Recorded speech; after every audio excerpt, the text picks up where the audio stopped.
Assalamualaikum warahmatullahi wabarakatuh. Saya baru saja selesai melaksanakan rapat secara Zoom meeting untuk membahas kondisi fiskal Kabupaten Siak di akhir tahun ini. Kondisinya sangat tidak baik. Data terakhir adalah dana transfer yang menjadi hak daerah dari yang semula sempat disetujui di dalam sistem sekitar 111 miliar, namun yang ditransfer hanya sekitar 55,6 miliar saja.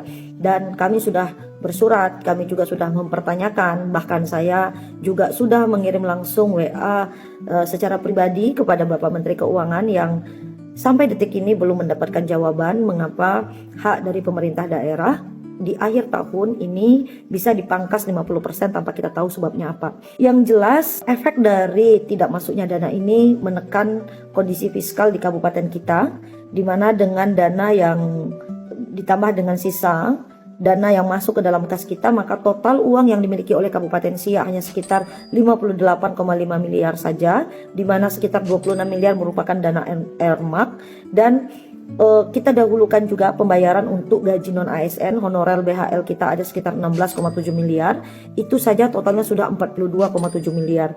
Maka di kas terakhir kabupaten diperkirakan hanya sekitar 15,7 miliar, di mana pembayaran urgen yang kami bayarkan lebih dulu pada untuk operasional parkir November Desember sekitar 366 juta, honor petugas statistik yang memang sudah tertunda cukup lama sekitar 378 juta, gaji ASN yang sempat mengalami revisi pada 3 OPD, jadi ada keterlambatan gaji itu sekitar 885 juta, lalu ada PPH kekurangan PPH PNS karena regulasi itu sekitar 1,5 miliar, siltap yang bisa dibayarkan hanya sekitar 1 bulan sekitar 8,7 miliar, GU Setda, GU BPBD karena kita juga sedang mengalami bencana itu juga sekitar ini hampir 1 miliar, lalu di DLH dari dana DBHDR 580 jutaan, seluruhnya sudah 13,3 miliar, maka tersisalah dana di Pemkab Siak itu hanya sekitar 2,3 miliar per tanggal 24 Desember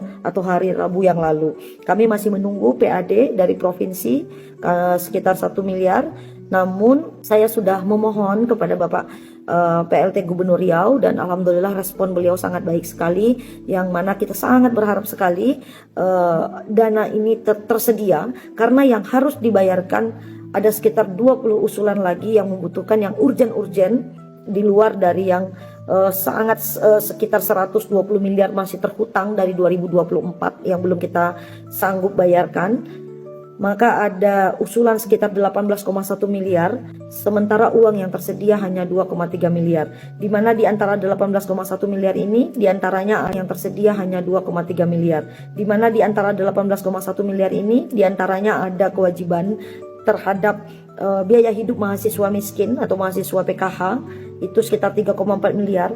Lalu ada honor untuk guru ngaji MDA, MDTW, Posyandu itu sekitar 2 miliar, lalu hibah kepada MUI, Basnas, LPTQ dan lain sebagainya itu totalnya sekitar 1 miliar, lalu honor pengelola keuangan yang tidak terbayarkan selama 1 tahun sejak awal tahun 2025 sampai akhir dan juga terhutang di 2024 itu sekitar 3 miliar. Akibat dari sangat minimnya anggaran ini, maka mau tidak mau, suka tidak suka dengan kondisi seperti ini, maka TPP di 2025 harus tertunda lagi selama 2 kali, dan ini membutuhkan evaluasi dan review cepat agar bisa dibayarkan di awal tahun 2026. Yang jelas kami akan mendahulukan di Januari adalah pembayaran utang TPP di Desember 2024. Ada hutang 1 bulan yang sudah melalui proses review, insya Allah akan dibayarkan pada awal Januari 2026. Dan perlu diketahui bahwa Kementerian Keuangan sampai saat ini juga belum menyalurkan kurang salur dari 2023 kepada pemerintah Kabupaten Siak lebih kurang sekitar 100 miliar. Dan beberapa kali juga kami sudah beraudensi ke Kementerian Keuangan, bahkan pimpinan dari DPRD Kabupaten Siak juga melakukan perjuangan dengan datang bertanya perihal kurang salur di 2023, lalu di 2024 juga belum ada PMK-nya, begitu juga dengan 2025. Jadi ini juga menjadi hak-hak daerah yang kami coba ikhtiarkan untuk kami tanyakan mengapa belum ditransfer ke daerah.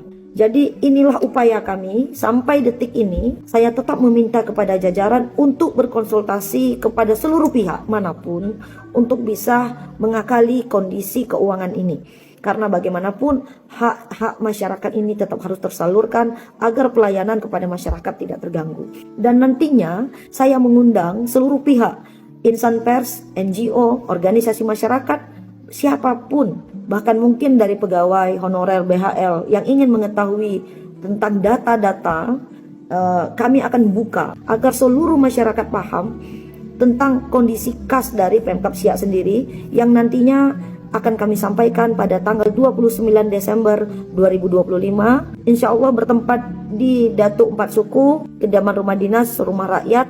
Nanti kita akan paparkan laporan keuangan, progres, capaian-capaian selama 2025. Dan kegiatan pada tanggal 29 Desember ini terbuka untuk umum. Jadi siapapun boleh datang, siapapun boleh mengakses data, dan insya Allah juga akan dibuka data apapun termasuk data. Jadi siapapun boleh datang, siapapun boleh mengakses data, dan insya Allah juga akan dibuka data apapun termasuk data kondisi kas pemerintah Kabupaten Siak. Ini kami lakukan untuk keterbukaan informasi kepada masyarakat bahwa tidak ada hal yang kami sembunyikan dari rakyat sebagai pertanggungjawaban kerja kami. Penyerapan anggaran di kabupaten kita alhamdulillah baik, dan itu juga sudah diakui oleh Kanwil dari Kementerian Keuangan yang ada di Riau. Kita sangat baik sekali, tidak ada dana mengendap, paling hanya ada silpa yang akan dibayarkan untuk awal tahun.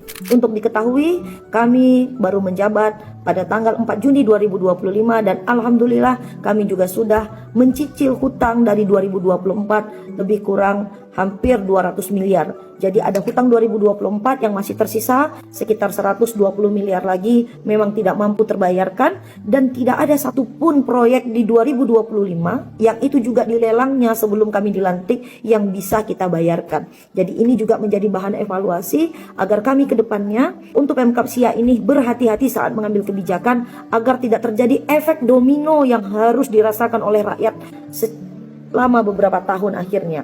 Jadi kondisinya adalah kondisi kas keuangan kita juga mengalami tekanan akibat utang dan defisit yang begitu besar. Meskipun kita sudah melakukan efisiensi lebih kurang 800 miliar, namun tetap menekan fiskal kita dengan defisit dan pembayaran hutang sejak 2024. Dan kondisi ini semakin diperparah dengan adanya pemangkasan transfer dari pemerintah pusat melalui Kementerian Keuangan di akhir tahun tanpa kita mengetahui sebabnya apa. Kami tetap sampai hari ini mencoba mengkonfirmasi karena ini bukan permintaan untuk hibah, melainkan merupakan dana bagi hasil setelah sumber daya alam kita, setelah pajak-pajak kita setor dulu ke Jakarta, dan ini hanyalah sebagian kecil yang menjadi hak dari daerah yang sampai kapanpun saya sebagai pemimpin memiliki tanggung jawab untuk menanyakan alasan pemangkasannya. Karena transparansi bukan hanya menjadi kewajiban pemerintah daerah, tapi juga menjadi kewajiban dari Kementerian Keuangan agar saya selaku pemimpin memiliki jawaban saat rakyat saya bertanya mengapa hak-hak mereka dan mengapa pelayanan kepada mereka menjadi terganggu akibat efisiensi ini. Kita terus berikhtiar agar tahun depan PAD kita meningkat dan efisiensi sesuai dengan Impres 1 2025 juga tetap kita jalankan sebagaimana arahan dan mandat dari Bapak Presiden kepada kita semuanya kepala daerah. Dan ini tentu menjadi komitmen kita untuk dapat mewujudkan pelayanan yang baik kepada masyarakat. Terima kasih. Assalamualaikum warahmatullahi wabarakatuh.